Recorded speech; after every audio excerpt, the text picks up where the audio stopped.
एक अजीब नर भेड़ रात के अंधेरे में चुपके से मादा भेड़ों के बाड़े में घुस जाता है। उसे देखते ही सभी भेड़ें डर पर भागने की कोशिश करती हैं, लेकिन बाड़े का दरवाजा पहले से बंद होता है। करीब 3 घंटे बाद एक मादा भेड़ किसी तरह बाहर निकलती है। वो ठीक से खड़ी भी नहीं हो पा रही थी और जोर जोर से सांस ले रही थी, मानो किसी भयानक हादसे से गुजरी हो। 5 महीने बाद फार्म की सभी मादा भेड़ों ने बच्चों को जन्म दिया, जिससे किसान और उसकी पत्नी बहुत खुश हुए। लेकिन एक भेड़ जिसका पेट सबसे बड़ा था, डिलीवरी के दिन भी बच्चे को जन्म नहीं दे पाई। फिर 5 महीने और बीत गए। आखिरकार उस भेड़ ने बच्चे को जन्म दिया। जैसे ही किसान की पत्नी ने उसे देखा, वो हैरान रह गई। उसने उस बच्चे को तुरंत अपनी गोद में उठा लिया और घर के अंदर ले आई। उसके लिए एक छोटा सा पालना बनाया, उसे अपनी बेटी का नाम दिया और अपने बच्चे की तरह पालने लगी। उधर असली माँ भेड़ हर दिन खिड़की के नीचे आकर अपने बच्चे को पुकारती रहती, लेकिन औरत उसे हर बार भगा देती, यहाँ तक कि उसे अपने बच्चे की एक झलक भी नहीं देखने देती।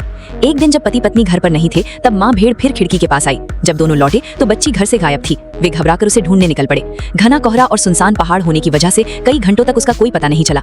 आखिर उन्हें पहाड़ी पर माँ भेड़ दिखाई दी। वे तुरंत उसके पास पहुंचे और वहीं उन्हें बच्ची भी मिल गई। औरत ने तुरंत उसे अपनी गोद में उठा लिया। तभी उसके शरीर का पूरा रूप साफ दिखाई दिया। वो कोई साधारण बच्ची नहीं थी, उसका सिर भेड़ का था, जबकि शरीर आधा इंसान और आधा भेड़ जैसा था। पति पत्नी ने फिर भी उसे अपनी बेटी मान लिया, क्योंकि उनकी असली बेटी कुछ साल पहले मर चुकी थी। उन्होंने फैसला किया कि अब यही उनकी नई जिंदगी होगी। लेकिन पीछे खड़ी माँ भेड़ अपने बच्चे को वापस पाने के लिए लगातार रोती रही। उस दिन के बाद औरत पहले से भी ज्यादा डरने लगी। उसे हर रात सपना आता कि भेड़ों का झुंड उसकी बेटी को छीनने आ रहा है। एक रात फिर उसने खिड़की के नीचे माँ भेड़ की आवाज सुनी। इस बार उसने हमेशा के लिए उसका पीछा छुड़ाने का फैसला कर लिया। वो बंदूक लेकर बाहर निकली और माँ भेड़ को गोली मार दी। लेकिन ये सब घर लौटे उसके देवर ने देख लिया। घर के अंदर आते ही उसकी नजर उस आधी इंसान और आधी भेड़ जैसी बच्ची पर पड़ी, जिसे देखकर वो पूरी तरह हैरान रह गया। उसे लगा कि उसके भाई और भाभी अब इस बच्ची के मोह में अंधे हो चुके हैं।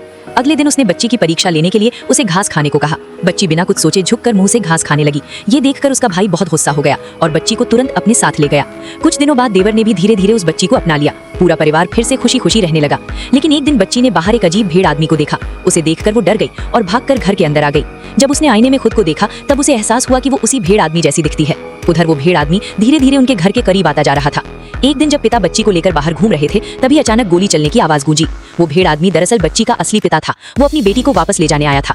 गोली लगने से पिता जमीन पर गिर पड़े। बच्ची रोते हुए उनसे लिपट गई, लेकिन भेड़ आदमी ने उसका हाथ पकड़ लिया और अपने साथ चलने को कहा। पिता ने आखिरी बार बच्ची का हाथ पकड़ने की कोशिश की, लेकिन वो जानते थे कि वो किसी और की संतान है। आखिरकार बच्ची अपने असली पिता के साथ चली गई। जब उसकी माँ वहाँ पहुंची, तब तक बहुत देर हो चुकी थी। पति की मौत हो चुकी थी और उनकी बेटी हमेशा के लिए जा चुकी थी।